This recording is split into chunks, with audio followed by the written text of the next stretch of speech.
تلنگانہ میں digital arrest اور cyber frauds کے بڑھتے واقعات، عوام کو چست رہنا، شیکھا گوئل کا مشورہ۔ Telangana C I D D G Shikha Goyal نے عوام کو ڈیجیٹل گرفتاریاں، اریسٹ کے بارے میں چست رہنے کا مشورہ دیا۔ انہوں نے کہا کہ اگر کوئی ڈیجیٹل گرفتاری کے نام پر کال کرتا ہے، اس کال کاٹ دیا جائے۔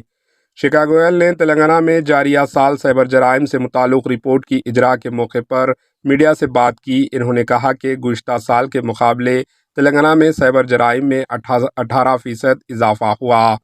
سائبر سیکیورٹی بیورو کو 1,14,000 شکایتیں موصول ہوئی ہے اور سائبر مجرموں سے 176 کروڑ کی وصولی کی گئی۔ انہوں نے کہا کہ مختلف معاملات میں 1,570 سائبر مجرموں کو گرفتار کیا گیا اور سب سے زیادہ سائبر جرائم تلنگانہ کے حیدرآباد، سائبرآباد، رچاکنڈا، سنگاریڈی اور ورنگل ڈسٹرکٹس میں ہو رہے ہیں۔ Bureau report, H news. ہمارے ایچ نیوز کو سبسکرائب کریے تاکہ آپ کو نوٹیفیکیشنز آتے رہے وقت پر۔